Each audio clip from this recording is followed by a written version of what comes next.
Hello. Hello. Hey, How are you doing? doing well. Great.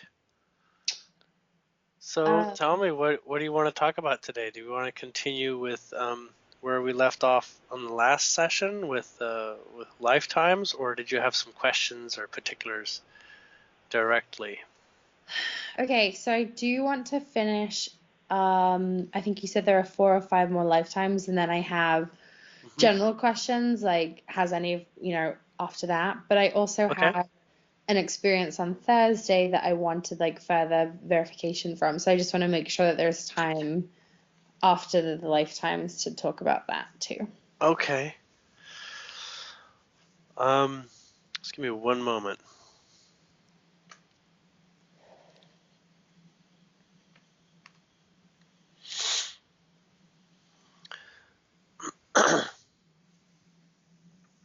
Um,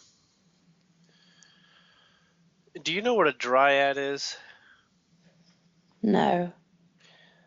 Um, it is a fairy-like spirit essence Okay. that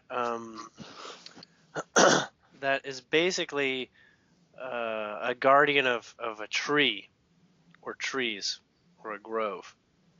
Okay. And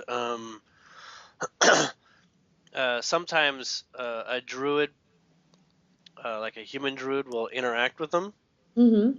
and get permissions and whatnot. But usually these trees are sacred for some reason. They're more conscious in a human type of way, and a dryad is a way that kind of is like it's kind of like a support staff, almost human type of way. Um, Would you spell that Dryad? Dryad. AD, okay.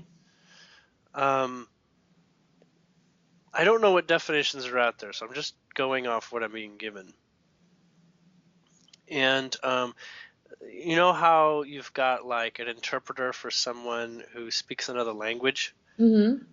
It's like having that sort of, or being that, a little bit of a bridge in a sort of way, but also serving as a protector, serving the interests. And basically, if you could take a human that has a ridiculous amount of empathy for a particular tree and getting lost in it, um, the dryad can literally become, or a person can literally become a dryad, much in the way that like a ghost gets connected to like a house. Okay. Does that make sense? Um, and in some cases, dryads will have a physical appearance, but they will be in such love with a tree that they will have sort of like tree-like features, like a tree-looking body or something like that. Okay, I get what a dryad is. Okay, so this one in particular is a lifetime that you're drawing on. Is there is a lot of information in nature, but very specifically, there's a lot of knowledge for you in the tree, um, in the mental state of tree, and the energetic expression of tree. Um, and so it's not about your dedication to the trees, but actually more um, your capacity to have an empathic understanding Hmm. and to I believe you're already should be getting communication from trees, or you Okay, might feel it's right on the periphery of your ability to understand. is this also the same lifetime that could master the element of fire? No, this is Okay, unrelated to that. okay. This one is much more. mm, This one has only awakened in about 4 years, 3 months, 3 or 4 months. So sometime back then was the beginning of this lifetime coming to the surface, where there is a world where trees are like people, but maybe seen a little bit more like gentle giants Okay, that because move at a different frequency. And that, yes, okay. and so you have um, something that's becoming more alive where you can begin to uh, use trees as your mental image for Gaia. Like it's your most preferable variation of speaking to Gaia, if that makes sense. Okay. Um, so if you want to develop an open dialogue with Gaia, facing a tree, like a favorite tree or a large tree, um, would really serve in that sort of way. Okay. But it's it gets into subjects that are um, more about talking about achieving balance. Yeah, I mean, I think that's I yes. Yeah. Okay. Okay. So the next one, uh,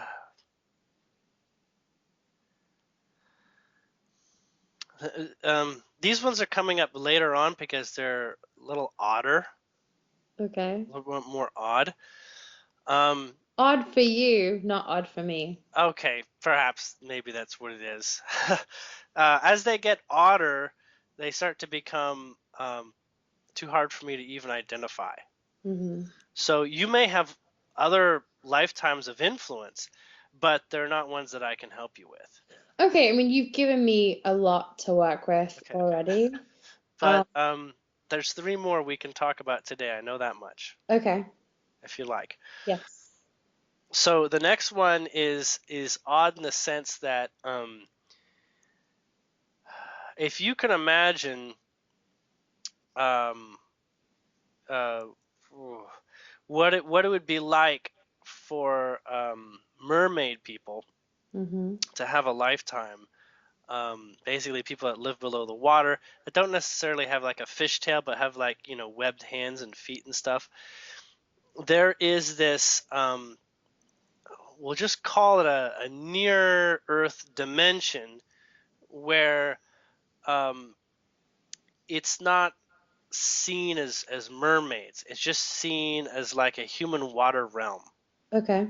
and and in such a way, you've kind of like fly through the thick surface, through the thick air. So it's kind of like it's seen as like flying, right? Yeah. And floating. It's not seen as swimming. It's much more like a bird type of an effect. And you have a lifetime that is from this dimension that's like that. There's almost it's like there's no surface to this world. There's no like surface above the ocean type of thing. It's just all completely water. Um, and it has Can you lift your head above the water no, and there just is no think? above water. That's what I'm saying. Okay. So this world doesn't have an above water, at Okay. least from what I'm getting from the information. Either that or it's just not even considered. Okay. But there is like a ground, so there is like earthly ground, and Right. is plant life and things like this, and there is fish and things like that. But um, one thing about this world is that there's also we call them water snakes or water serpents, but they're like gigantic, right? They're like what you might think of like as like a dragon serpent, Okay. and um, in this world, you have a relationship with one of these, almost like each person is associated with one of these Okay. for some sort of synergy of survival. Okay. Like you help each other, like you're like the little hands, and this one's like the muscle or Okay. something. Um, and in this, uh, in relation to the lifetime that you're living right now, is this one comes with a whole completely different perspective on the synergy. So it's not so much about the physical side of the experience, but more on this synergy of knowing that someone else is a counterpart energy, that the counterpart element is absolutely essential. So is this lifetime coming into effect because of the synergetic relationship I have with the woman in New York? This applies to lots of types of relationships, Okay. and not even just with individual people, but sort of like with energies, Okay. or we could even call them movements. But an energy can be like a culture, it can be a group of people, it can be your people at work. It's kind of like an association with something that feels bigger than you in terms of potency, but you bring the subtlety. And Does that how make long sense? has this one been interact? Like, is there a date like About this eight one? months. Okay. This one's been more and more alive for about 8 months. Okay. Um, and you've had it's surfaced in your past, during your elementary and high school years. Mm-hmm. It was around at those times too, and it kind of went away around your age of 20. That's when it was kind of like, for some reason it was turned away as an important role for some reason. Um, but it's not just for that. It's also for um, this sort of investigation of how to make potent use of this synergy. The synergy is very complex. I don't know how to describe how complex it is. Is like a very advanced relationship mechanism, and it's coming alive more and more, uh, to explain almost like why there is dependencies, if that makes sense. That does make sense because that's a process that I'm actively going through right now and joining with different like groups of people and Hmm. And exploring that. So yeah, yeah. and I want to say it's the knowledge comes through with emotional backing, like feeling backing, not just intellectually. Um, so where there is feelings, uh, you'll know that there is wisdom that you can bring to a subject or to a circumstance or to a relationship of some sort.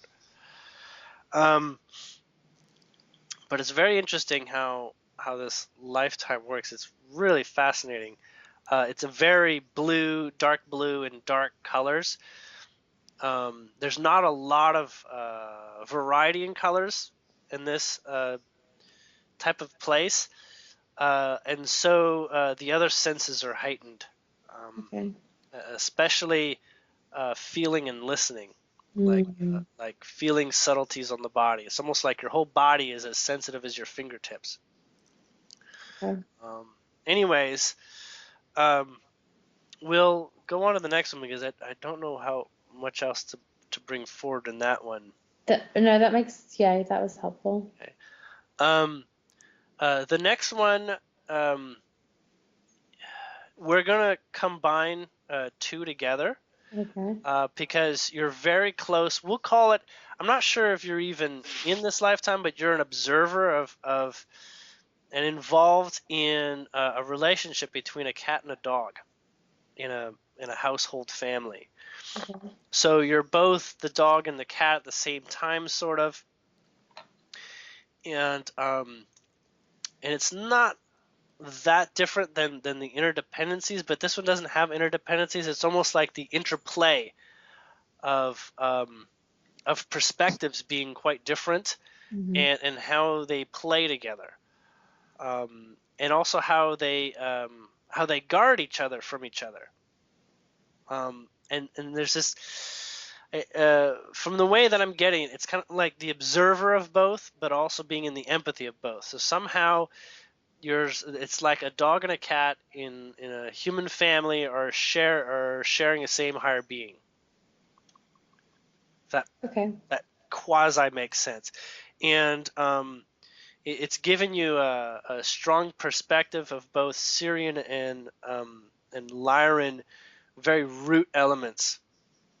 Um, and And that gives you like a baseline perspective for compatible life, as that is a really important deep building block that I'm being told expands out into the universe, where you take a very strong star nation like the Syrians and a mhm. very potent star nation like the Lyrans, and you put them together and you get like an explosion of experiences. And that has a big thing to do with it. It's almost like experimenting with how life comes together, um, in a form of joyful creation for the most part, and also identifying where it blocks itself off. Something tells me that this is going to help you with your ability to have a great empathy when it comes to psychology.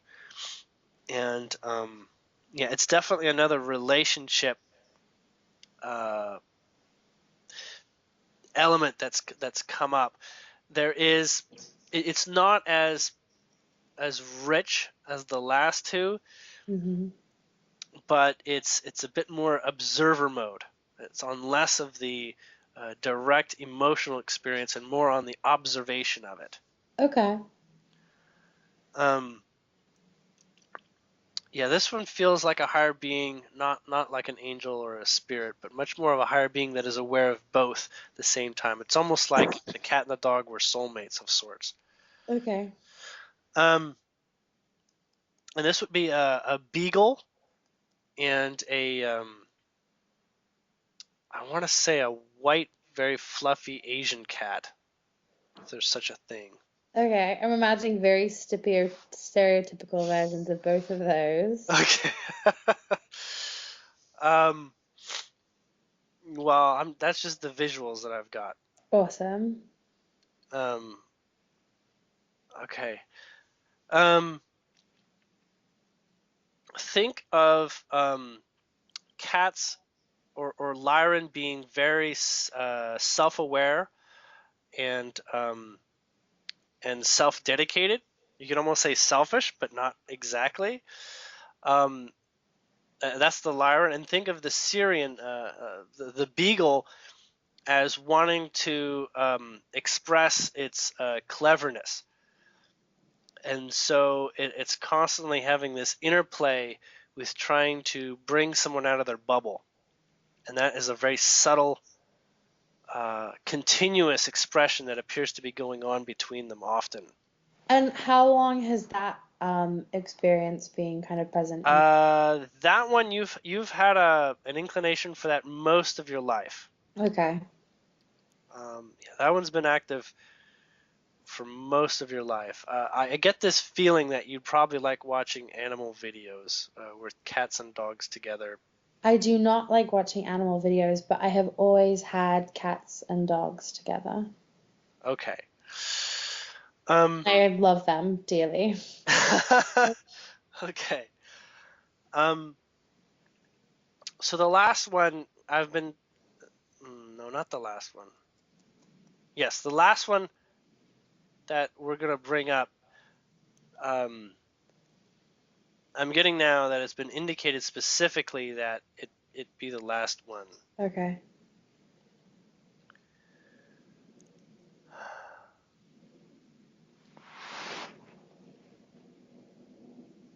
Just give me a couple more moments.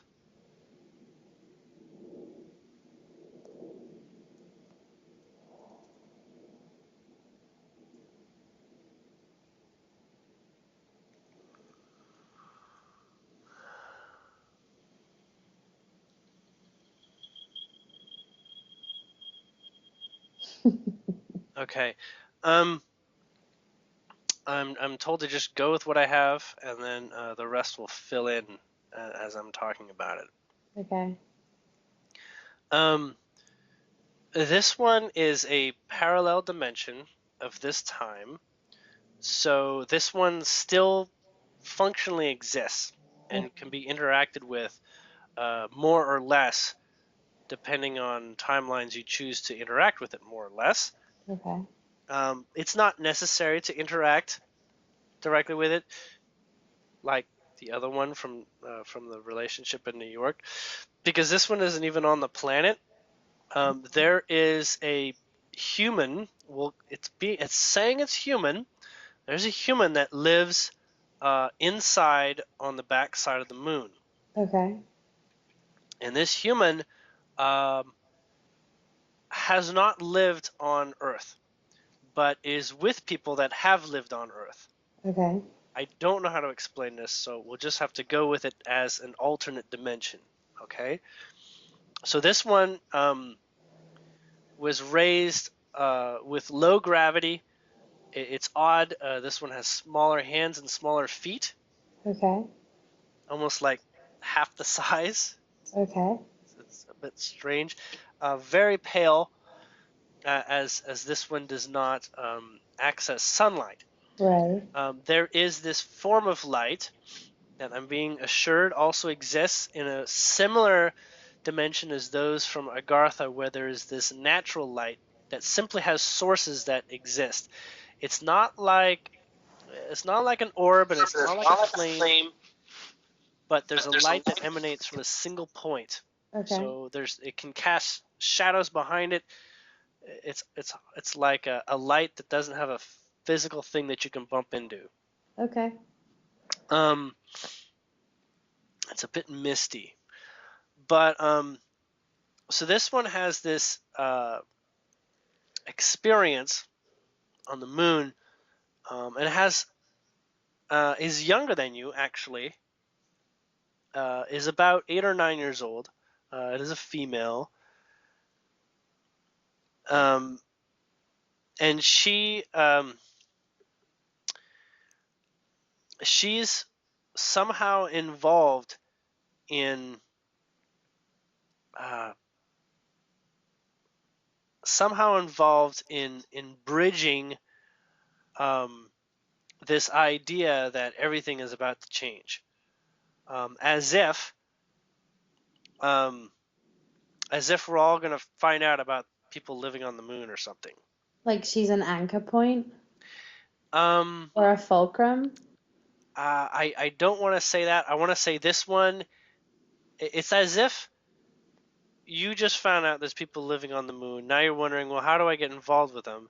She basically finds out that there's this other planet called Earth, and she wants to figure out how to be involved with them, and how she feels a little bit cheated about not getting to experience what she's hearing about this other world. It's almost like it's not talked about because it's too exciting. It's almost like feeling like she's in hell because heaven is what the earth has to provide. And all she wants to do is go to Earth. Now, she has a sort of a connection through you, but that is more or less her knowing that she would enjoy what Earth has to provide. She doesn't even know anything about governments and things like that. She just Okay. thinks of Earth as a natural element, like as a Gaia element, right? Um, but she's active for you in some sort of way where you're going to begin understanding where she comes from as one amongst many different beings that are waiting to come to Earth. Okay. Similar to how the Fey realm is very interested in re-emerging with us, but only when everything is settled and ready. Right. Gotcha. No one So wants to this break one that. has a stronger level of perceptible anxiety, Hmm. and this one goes through um, work, like an education, Hmm. um, like school, but it's seen as work, as in she wouldn't do it if there wasn't a payout, Hmm. right? If there wasn't a perceived um, payout. And so what she's actually studying is many languages. Okay. So she's studying human languages. Mostly because she's around people with many languages, but she's focusing on being a communicator. What your involvement with this, I can't be entirely certain. All I say is that you have a connection with this person, Okay. with large eyes. This person is very human, but I want to say her eyes are larger than normal, just in a slightly weird but not too creepy way. Um, How long has this connection been? since about 2 years ago, but you've had an active part of her alive in you for her whole lifetime, which would be 8 years. Okay. Um, this one um, has, well, think about it this way: it's almost like there's something out of reach, and you know that it's available, but you can't get it unless you sort of like um, continuously pray for it or work towards it or fight for it. It's a very frustrating place to be in, Mm-hmm. but it's not her whole lifetime. She's only recently found out about it, so she's basically looking at this and saying, "This has been this is an answer for why my life has been strange and miserable." Um, Part of why it's miserable is the place where you know something is so much better out of reach, and being told that it's an eventuality that there will be an interaction, but there's sort of this anxiety over both timing and feeling like time is being wasted. Yeah, I feel that. Um, this one definitely has outbursts of emotional um, wishful failures, or wishfulness that have become failures. Mm. Um, but and this place where there's not so easy to get information. It's very, very secretive. It's very, very held back in the way that it appears. Information is sort of like deciduated, like it's a scarcity. Like there's not enough food, so there's not enough information. It's like it's handed out or given very slowly, and that is just not working for this person. Okay, I mean, so as you've kind of been going through these past or parallel Hmm. experiences, I've been identifying certain things that I do that I can see originated within that context. Okay. And it has left me feeling like, is there anything that I am doing just for Alison in this lifetime, or am I just a conglomeration of all these past experiences? I feel. Um, you, in your very moment that you don't realize you're part of these past lifetimes, you are an organic element. Mhm. Much like a tree that grows because its mother existed and dropped a seed, it is dependent on many things for its certain aspects of its personality. But what you're actually asking is if these unduly influence you in such a way that you don't have as much free will as you imagine you do. Yeah, that's right. That's not the case. Okay. You're constantly the judger of your life. Okay. As well, your mind is constantly the judger of your life, right? There is no right and wrong. There is no uh, overwhelming need for anything specifically besides the exploration of reality. Um, and that exploration of reality is in the moment, contextually, whatever you choose. You are actually, if you want to put it in the way that you probably thought it would be, you're actually much more influenced by your surroundings and your habitual reactions to them. Yeah, okay. All right. That makes sense. Okay. Um, So, okay. So, for the first lifetime you told me about today, the dryad lifetime, and mhm. you said that it kind of came into play in January of 2011, that was an intense month for me, and I had like another hospitalization experience after kind of 3 years. And I'm Hmm. wondering if my hospitalization experiences have been about connecting or resolving or opening. Um, Specifically, this one holds a great deal of interest in you communicating with Gaia, as that is a primary tool to reacquaint yourself with balance outside of the context of human interaction or human involvement in what is right and what's wrong. Okay. Um, as if to get yourself out of thinking the way culture or anything you've been told, Gaia will give you and will talk with you on a primordial level of what is much more important at a baseline so that you can come back into equilibrium. So that would match at that time. You might have asked for some form of guidance, and that would have been what came up. Okay. Um, And okay. That it's makes been sense. developing from that point. Yeah. I mean, I guess it makes sense to me in the way that if you've been many different, like it's all just one long memory for my soul, and even in my day to day, like I have memories of past experiences that inform my decisions that I make. So, Um, we'll call it more not inform, but give you experience to understand okay. what's in front of you. It's kind of like maybe your grandparents have given you guidance in life, but only you're the one that can apply it. Okay, so then another question I have, which is more thematic too. Okay. Who are the people in my life right now that have been with me the most consistently through some of those lifetimes, or is there anyone? Your mother, definitely. Okay, has she in what?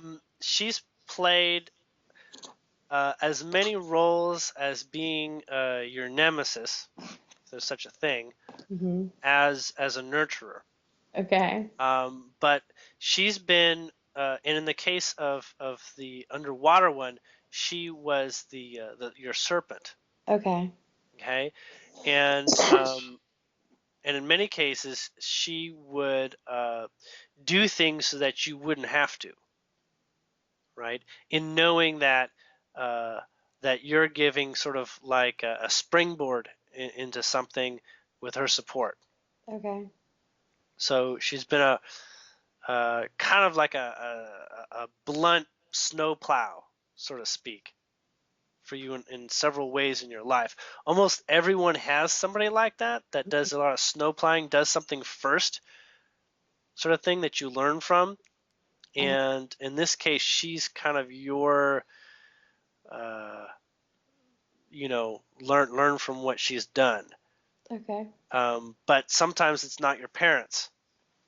It can be like your brother, or your sister, or something, or it can be your idol. You idolize someone and you want to live like that person. This person is vibrationally the snowplow. okay, and then another person that I guess I'd be curious about is Evan. I'm wondering if some of my obsessive tendencies towards him come from other lifetimes interacting or if they originate in this one. Evan holds a lot of blissful experiences. Um, with regards to your past lifetimes, it's not as important as the role that he's played in unconscious ways within your lifetimes. So he is much more of a representation of a theme, okay? And Okay. that theme is it has a couple different associations. One is easy energy, like Okay. fast cash, turnaround energy real fast, like a lottery sort of win. The other is of of disconnecting from energy that is too quickly painful. So Okay. this one, so it's almost like the same thing that like humor is used for, to help Hmm. you disconnect from uncomfortable circumstance. It's like I don't know, like pain medication. Okay. Um, and the other is that this one holds the energy of the number eight.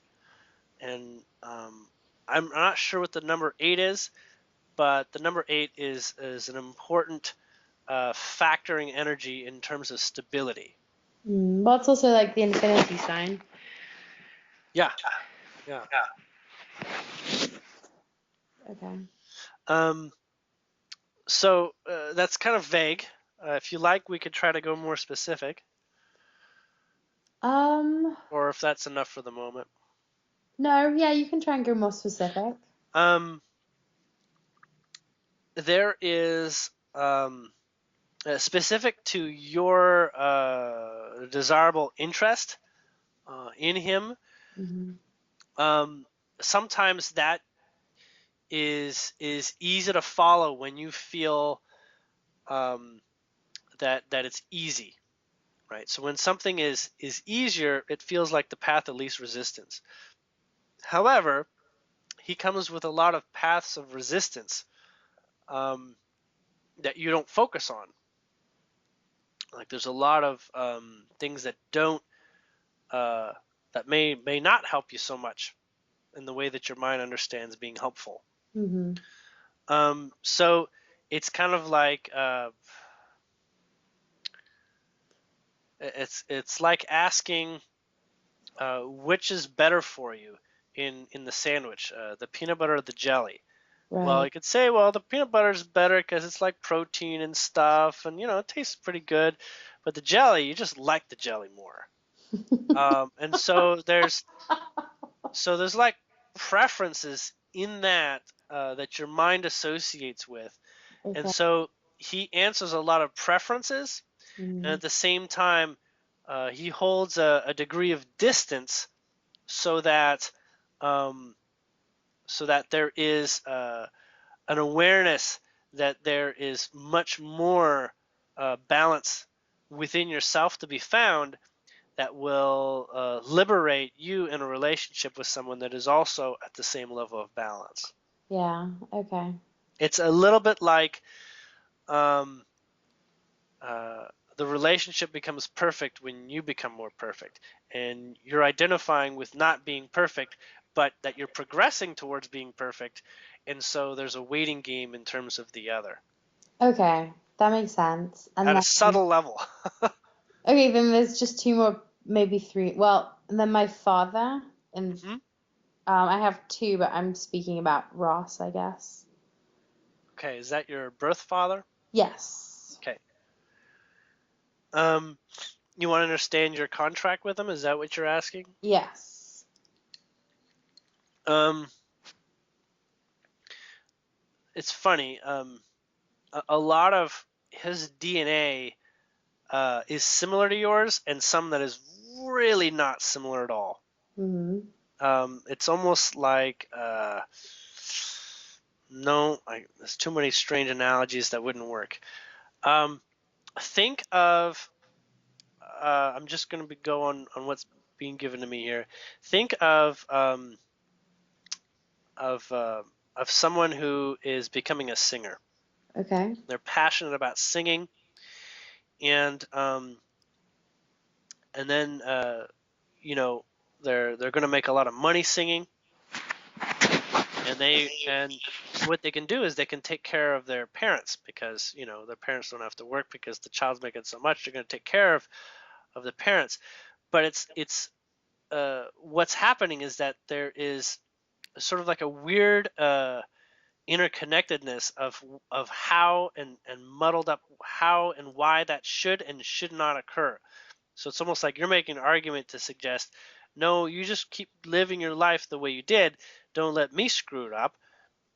And on his part, he's thinking, hey, I did this so that I can actually have something so that my life will be easier. I worked hard on you so that the rest of my life will be easy. But this is not this is a theme that a lot of parents have, but in Okay. your specific case, it's more to do with this on an energy level, not even on a physical uh, type of plane where someone owes someone something. It's Right. more along the lines of there's this energy debt that keeps appearing that it's being pulled on from his perspective, whether or not from his perspective, but it appears from your perspective that it's that there's some sort of debt towards him when internally you really don't think that should be, or you don't understand why that is. And so there is this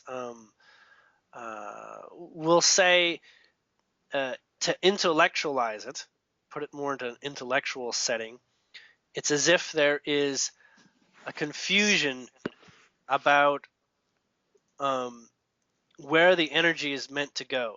Like, where is this supposed to reside? Like, what's the whole point of having a father if some of these ways in which you've already identified are not clicking or have not clicked? What's sort of like, what's this interaction supposed to bring a resolution or to build or whatever? And the only thing that can be really explained about it is that um, he has held a vibration of grounding only in very small areas when traditional father should have been holding grounding in a lot of ways, a lot Okay. more ways. And so that's why there's a bit of confusion about what the relationship was supposed to be or supposed to be. Okay. And then what about my dad, Chris, my stepfather? Um, he's a fundamental paradox, similar to the last one, but this one is more um, well, we're not going to go in terms of positive or negative here. The paradox holds all the answers the deeper you go into it. Right. So the more you understand him, um, and you can do it all psychologically, the more you understand him and the way that he functions, independent of your relationship with him. Mm. Your relationship with him is so that you can study him, actually. Okay. And in that studying, you're going to unravel some deeper paradoxes within you. So he is much more fundamentally understood as a mirror, not for yourself in the sense that you act or live like him or do things like him, but some of these things will be life lessons that will be very deep, not on the action-oriented side, but more on the intellectual-oriented side, like things about his intellect and his motivations behind his intellect and his actions. They will speak volumes for you. Apparently, you've already done this a little bit, um, and it has a great deal of room to continue to do that. Okay. And then I guess all three of my siblings, and then I'll move on to my experience on Thursday. Okay, start with each one by name. Mason, Paul, Chelsea, Louise, Oh, and just just Holly, just one Julie. just one at a time. Is that Okay. Mason, Paul. Mason, my brother. um? He's also the number 8. Okay.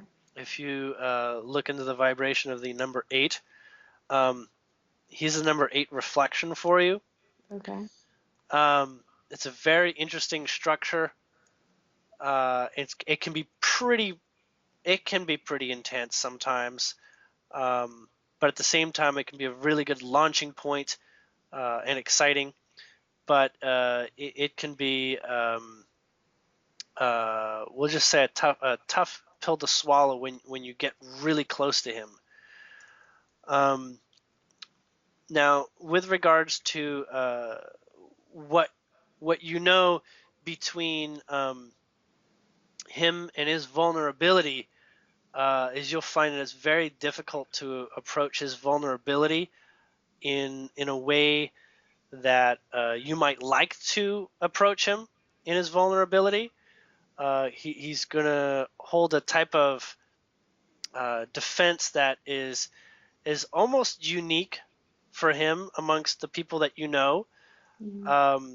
So it's gonna tease you into wanting to find a clever way to approach him, but that's because there is a natural energy of the mirror, in that as you're able to help him, you're able to help yourself, and that's not intellectually, but that is subtly, that will happen. Okay. Chelsea. She has um I want to say uh has done a lot of things that have put you in conflict with what you've wanted, things in terms of how you've wanted them to turn out. It's another way of saying she's supposed to make your life complicated, even though she doesn't really do that. Mm-hmm. But she's had lots of opportunity and lots of a lot of backing. She has a lot of energy and backing to sort of tweeze you and pull your hair on subjects, not physically, but Yeah, that's exactly my relationship with her. okay. And she's, when I say a lot of energy, that means she's supposed to. Okay, so if you can find the balance and understanding why she has to, then you can begin to raise your respectful relationship with her. May not stop it. It may not stop it, but you'll find yourself elevating yourself by her uh, driving you to elevate yourself. Okay. And Okay, then last but not least, Harley. this is interesting.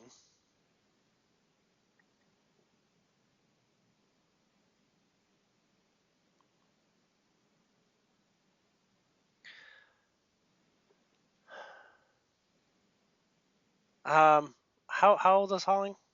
Harley. Harley? She is 25.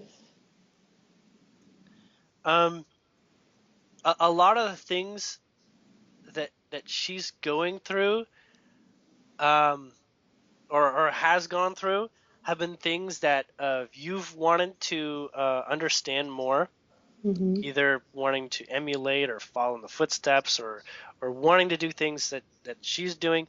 So there is a vicarious living through her, That's true. She's crazy and I love it. and that's actually really important.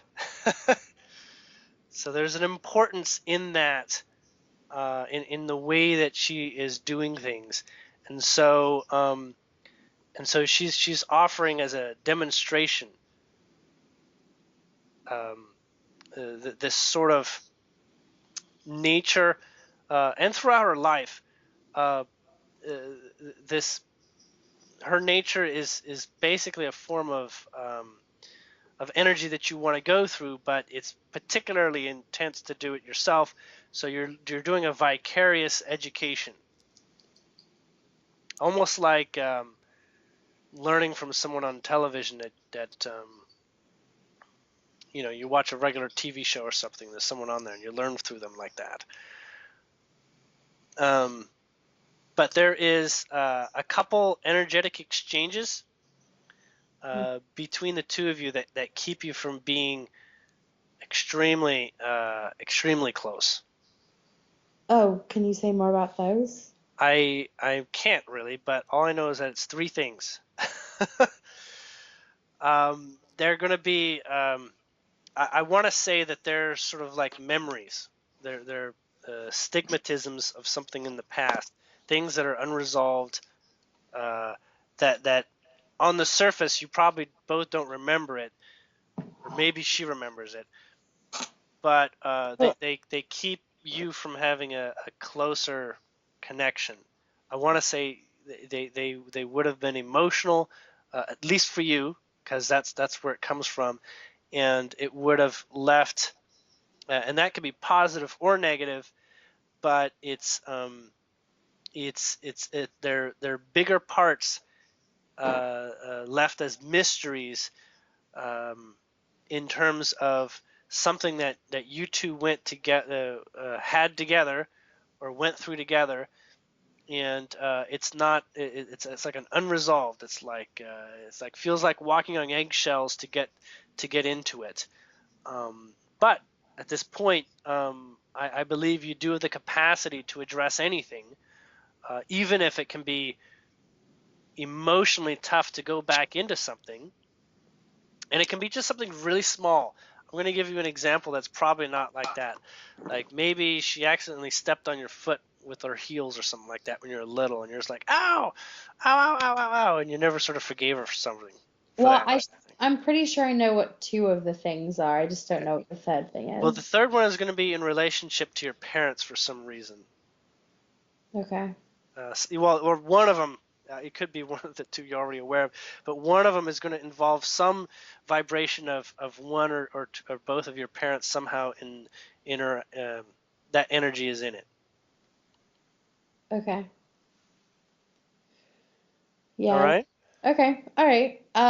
Okay, so on Thursday, I was exhausted from my week because it was an intense week. Went to sleep, woke up 2 hours later from a dream that was getting very weird and uncomfortable, and I Mm-hmm. felt my body pulsing Mm-hmm. in a way that was not it was not comfortable, and I was trying to process what was happening, and it felt like to me that I was being drained, or like energy was trying to be kind of sucked out of me through mostly like my genital area, but Mm-hmm. also like my stomach. And I'm just wondering if, like, you know, my guides were there, if Jareth was there and witnessing this, and if this was a thing that I don't want to say a negative experience, but something that was uncomfortable, and I was kind of right to be uncomfortable with it and ask it to stop.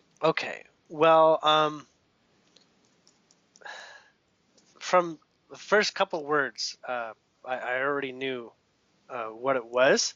In Okay. terms, I was given direct connection of what's going through, and your mind is not quite understanding what it is, and so it's Okay. good that I guess we're getting to the bottom of this.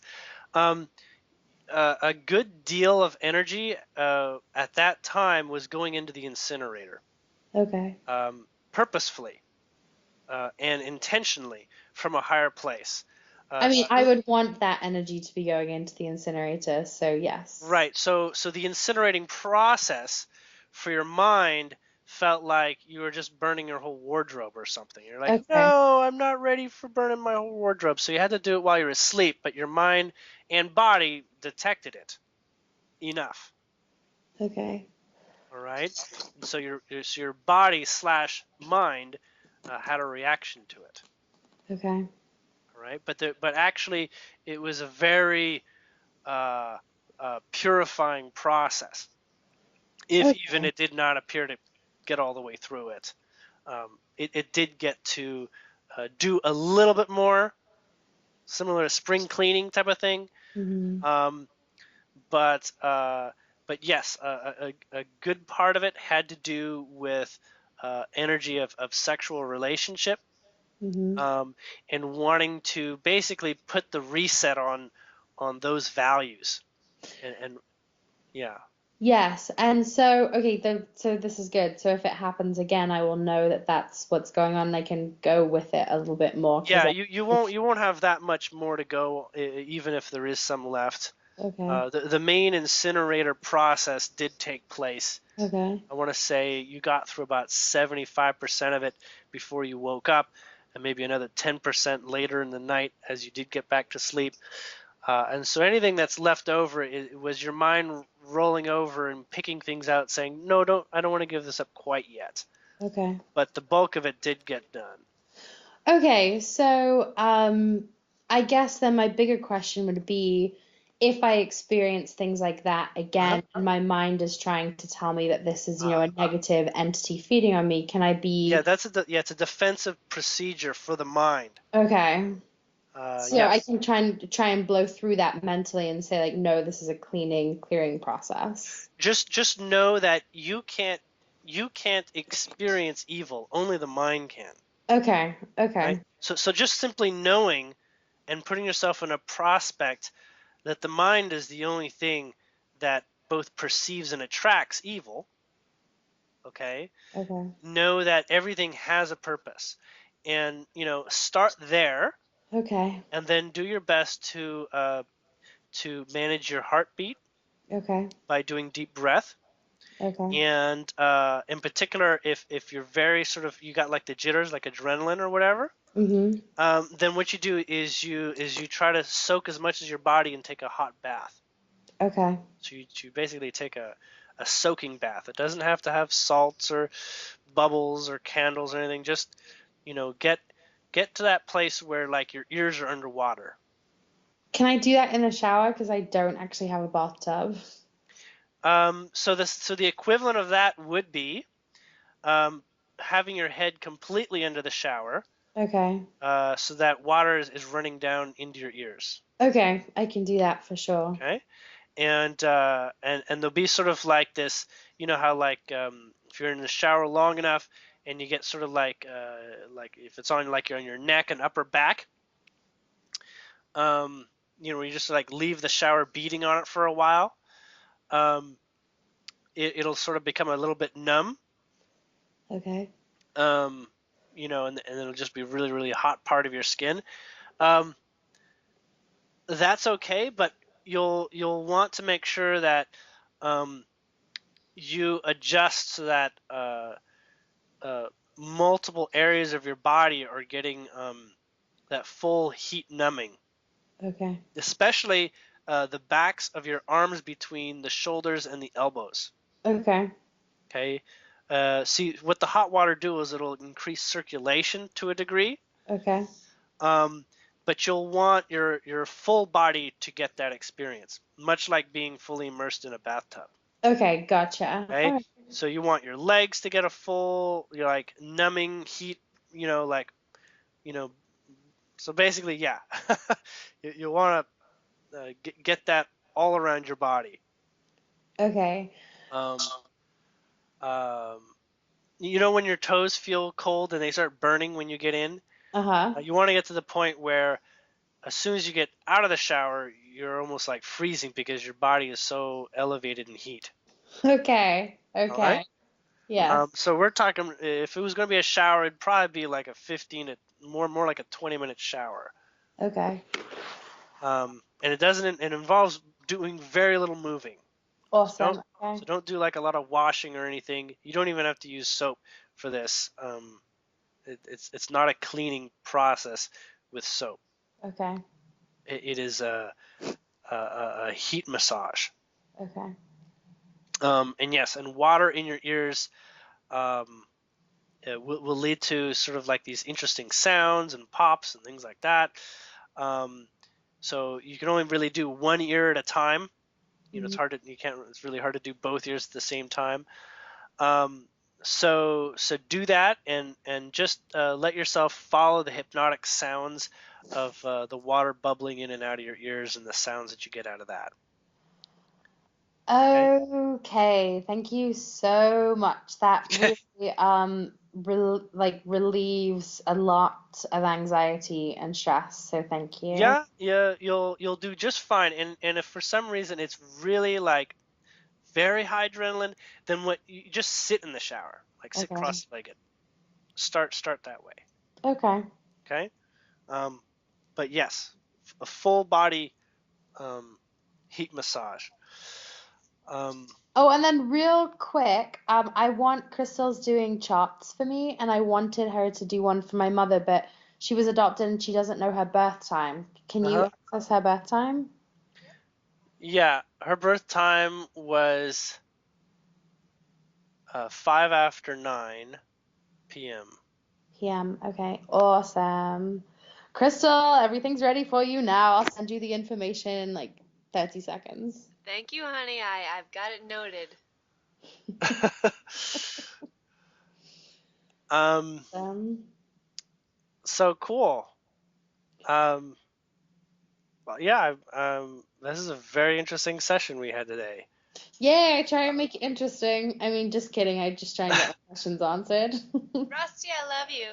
Love you too. Giant hug. Squish. Squish. Hot squish. um, I am getting something of a dietary suggestion. Oh God. Okay. It's not complicated, and that is to eat red cherries, Red cherries. Okay. not like the yellow Bing ones or whatever like that, but basically dark red cherries. Okay. That type of variety. A measure of about 2 or 3 handfuls spread out over a week or so. Okay. So I don't know. I As don't a know. one-off thing or as like a regular part of. As a one-off currently. Okay. Cool. I can do that. Yeah. Oh, very cool. Yay! Thank you so much for who you are and all that you do. Oh, thank you. Love you, honey. Love, love, love, love, love. Well, I'll definitely be able to get you this recording tonight. Okay. And Did you get the last one? yes, I did. Yeah, I re-listened to it. It was awesome. And you have a good day and enjoy everything. You too. Thank you so much, both of you. Thanks. Bye. All right, good night.